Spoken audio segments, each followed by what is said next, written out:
কুমিল্লায় চালক বোঝাই ট্রাক খাদে পড়ে নিহত 7। ঢাকা মহাসড়কের কুমিল্লার দাউদকান্দিতে এক মর্মান্তিক সড়ক দুর্ঘটনায় 7 জন নিহত হয়েছে। নিহতদের সবাই পুলিশ বলে জানা গেছে, তবে তাৎক্ষণিকভাবে তাদের পরিচয় নিশ্চিত করা সম্ভব হয়নি। সোমবার 13 এপ্রিল দিবাগত রাত আনুমানিক 3টার দিকে উপজেলার হাসানপুর এলাকায় চাল বোঝাই একটি ট্রাক নিয়ন্ত্রণ হারিয়ে রাস্তার পাশে গভীর খাদে পড়ে গেলে এই ঘটনাটি ঘটে। হাইওয়ে পুলিশ ও স্থানীয় সূত্রে জানা গেছে, দিনাজপুর থেকে চাল বোঝাই ট্রাকটি চট্টগ্রামের দিকে যাচ্ছিল। পথে দাউদকান্দি হাসানপুর এলাকায় পৌঁছালে চালক নিয়ন্ত্রণ হারায়। এতে ট্রাকটি উল্টে রাস্তার পাশের খাদে পড়ে যায়। দুর্ঘটনার সময় ট্রাকের ওপর থাকা চালের বস্তার মাঝে 13 জন যাত্রী অবস্থান করছিলেন। মূলত কম খরচে গন্তব্যে পৌঁছানোর জন্য তারা পণ্যবাহী এই ট্রাকে চড়েছিলেন। ট্রাকটি উল্টে গেলে তারা চালের বস্তার নিচে চাপা পড়েন। এতে ঘটনাস্থলে 7 জনের মৃত্যু হয় এবং অন্তত 6 জন গুরুতর আহত হয়। খবর পেয়ে হাইওয়ে পুলিশ ও স্থানীয়রা দ্রুত উদ্ধার কাজ শুরু করেন।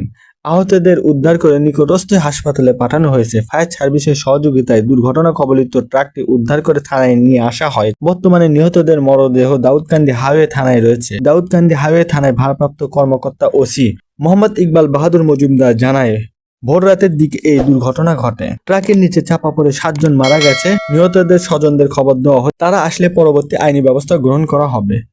কুমিল্লা অঞ্চলের highway police super Mohammad Shahinur Alam Khan ঘটনার সত্যতা নিশ্চিত করে জানায়, দুর্ঘটনার পর মহাসড়কে কিছুক্ষণ যান চলাচল বিঘ্ন ঘটলেও বর্তমান পরিস্থিতি স্বাভাবিক রয়েছে। পুলিশ নিহতদের পরিচয় শনাক্তের চেষ্টা চালিয়ে যাচ্ছে।